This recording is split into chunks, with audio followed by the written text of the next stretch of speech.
Hello guys, അപ്പോൾ ഇന്നതേ നമുക്ക് ചിക്കനാണ് ഇന്ന്. അപ്പോൾ ഇത് കറി വയ്ക്കാം. ഇന്ന് സ്റ്റൗ കത്തിച്ച് ചീനിച്ചിട്ട് അടുപ്പത്ത് വെച്ചിട്ടാ ചിക്കൻ കഴുകി വാരി കൊണ്ടുവന്ന് വെച്ചത്. അപ്പോൾ അതേ സവാളയും പച്ചമുളകും വേപ്പിലയും എടുത്ത് വെച്ച് ഇഞ്ചിയും വെളുത്തുള്ളിയും പേസ്റ്റാക്കിയത്.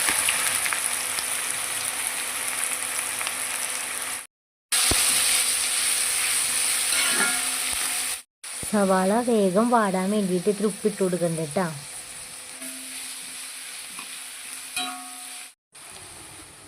ഇനി ഇഞ്ചിയും വെളുത്തുള്ളിയും പേസ്റ്റാക്കിയത് ഇട്ട് കൊടുക്കാം.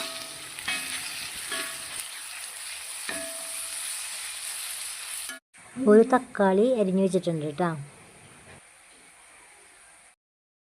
സവാള നന്നായിട്ട് വാടി വന്നിട്ടുണ്ട്. ഇനി ഇതിനകത്തേക്ക് നമുക്ക് മഞ്ഞൾപ്പൊടി ഇട്ട് കൊടുക്കാം, മുളക് പൊടി ഇട്ട് കൊടുക്കാം, പിന്നെ മല്ലിപ്പൊടി ഇട്ട് കൊടുക്കണം, പിന്നെ ചിക്കൻ മസാലപ്പൊടി ഇട്ട് കൊടുക്കണം.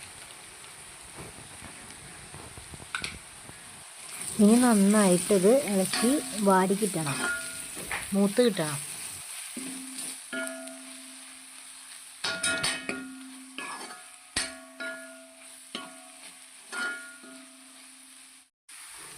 ഇതിലേക്ക് അരിഞ്ഞു വെച്ചിട്ടുള്ള തക്കാളി ഇട്ട് കൊടുക്കണം.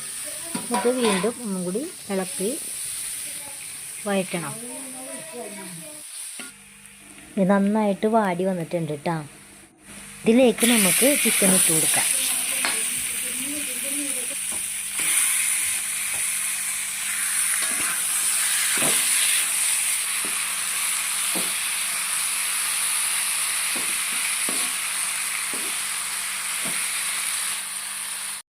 ഇതിലേക്ക് കുറച്ച് ഉപ്പിട്ട് കൊടുക്കാം കേട്ടോ.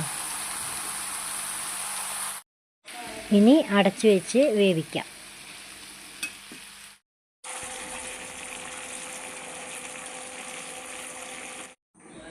അങ്ങനെ ചിക്കൻ കറി റെഡി ആയിട്ടാ.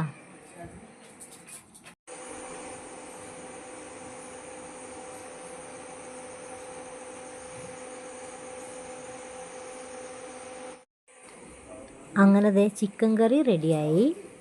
ചോറ് എടുത്തു വെച്ചു. അപ്പോൾ അടുത്ത വീഡിയോ ആയി വീണ്ടും കാണാം. ടാറ്റാ.